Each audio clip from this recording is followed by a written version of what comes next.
1935년 12월 3일, 이날 도쿄 아사히 신문에 영어의 사이토 씨에게 노벨상을 주자는 취지의 기사가 다음과 같이 실렸다.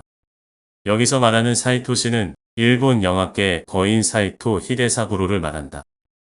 사이토의 영어에 관한 귀중한 연구 중에서도 전치사 대화는 세계 영어학계의 유례없는 노력의 결정이며 우리 영어학계의 공헌한 바도 지대하므로 외무성 국제문화사업부는 가까운 시일 내에 노벨상위원회에 추천 수속을 진행하기로 했다. 기사가 나간 직후 신문사 데스크로 전화가 빗발쳤다. 여보세요. 사이토 씨의 공로는 그깟 노벨상을 받고도 남을 정도로 충분하다고 봅니다. 특히 문법서, 사전, 교과서, 기타 영어 관련 저술 등 본인이 직접 영어로 쓴 저술만 해도 200여 권이 넘는 등 일본뿐만 아니라 세계 영어 교육계에 미친 영향이 매우 큽니다. 하지만 노벨상은 물리학상, 화학상, 생리의학상, 문학상, 평화상 등 5가지 분야에 한해 수여하고 있습니다. 사이토 씨 연구 분야인 영어 교육학은 평화상 정도 생각해 볼 수는 있겠는데 다소 거리가 있어 보입니다. 게다가 사이토 씨는 이미 6년 전에 작고하셨습니다. 노벨상 위원회는 사망자에게 상을 수여하지 않는 것으로 알고 있습니다.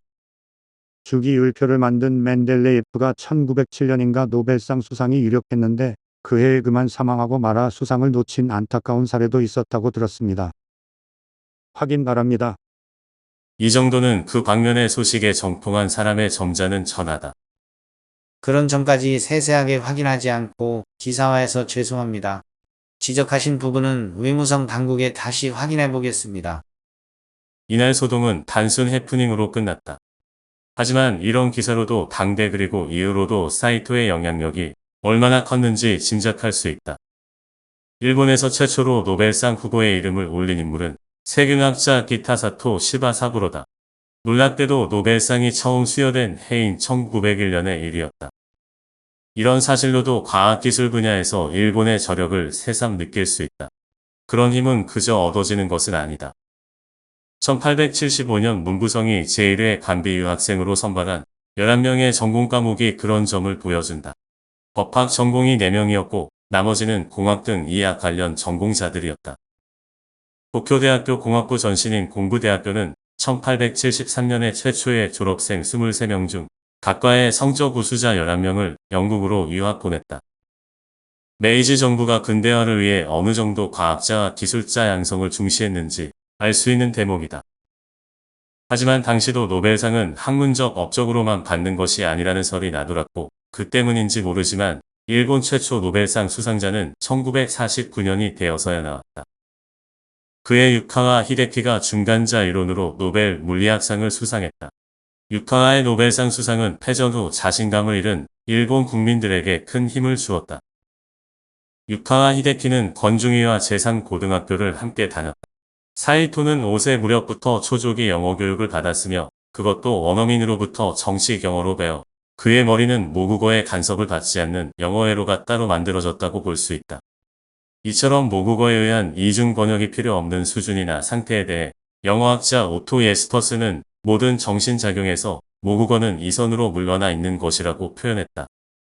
해외 체류 경험이 전혀 없는 순수 국내파 사이토는 보통의 일본인이 경험하는 영어학습의 어려움에 대해 누구보다도 잘 이해하고 있었다.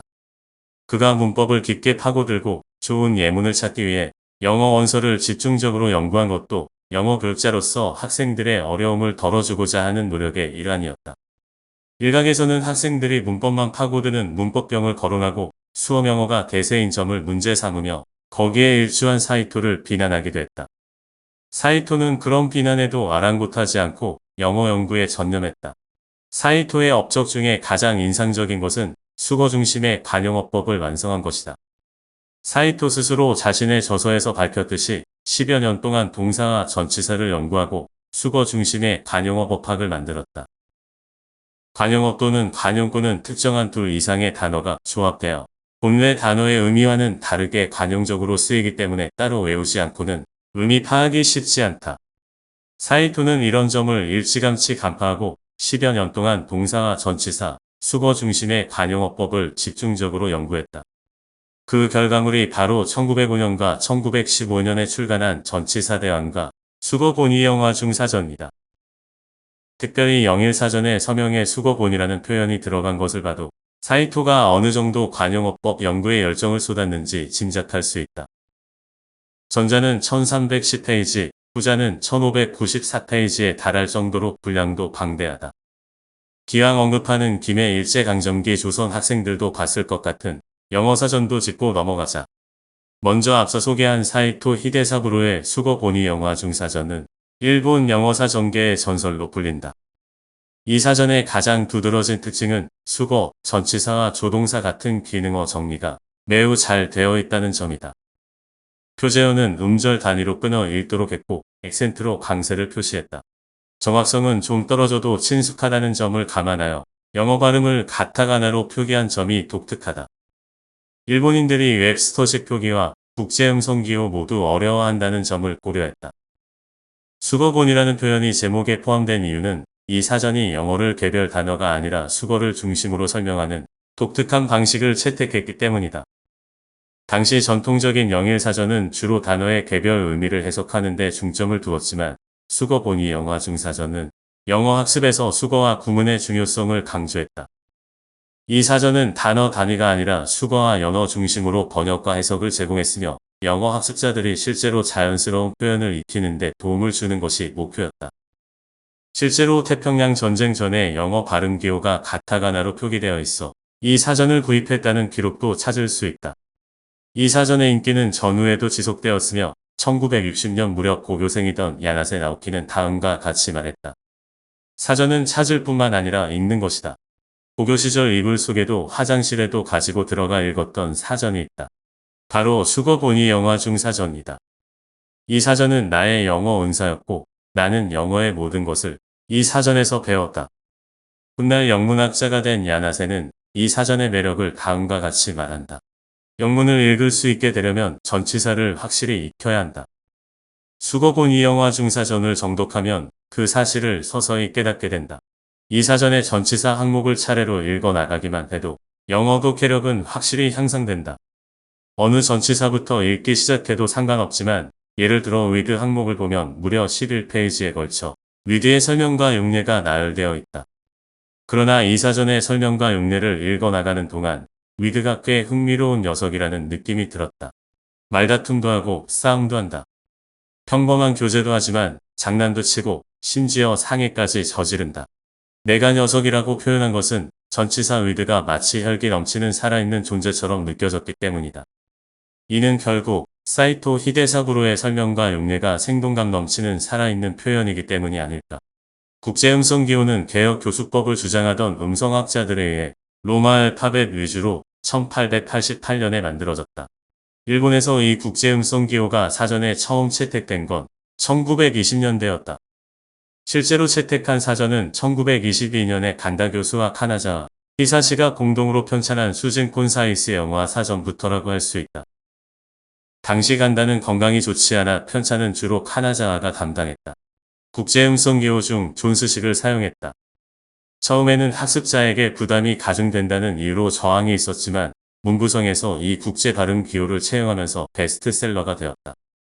다니엘 존스는 국제음성 기호를 만든 폴 파시의 제자로 국제음성 기호를 사용하여 영국 영어 발음을 체계적으로 표기한 음성학자다. 현대 사전의 발음 표기는 대략 영국 표준식, 미국 웹스터식, 영미 병기식으로 나눠진다. 오카쿠라 요시사부로가 1927년에 편찬한 신영화 대사전은 표제어를 사이토의 수거본이 영화 중사전처럼 음절 단위로 끊어 읽도록 했고 액센트로 강세를 표시했다. 영어 발음은 표제어 옆에 국제음성 기호를 병기했다. 일종의 영미 병기식인 셈이다.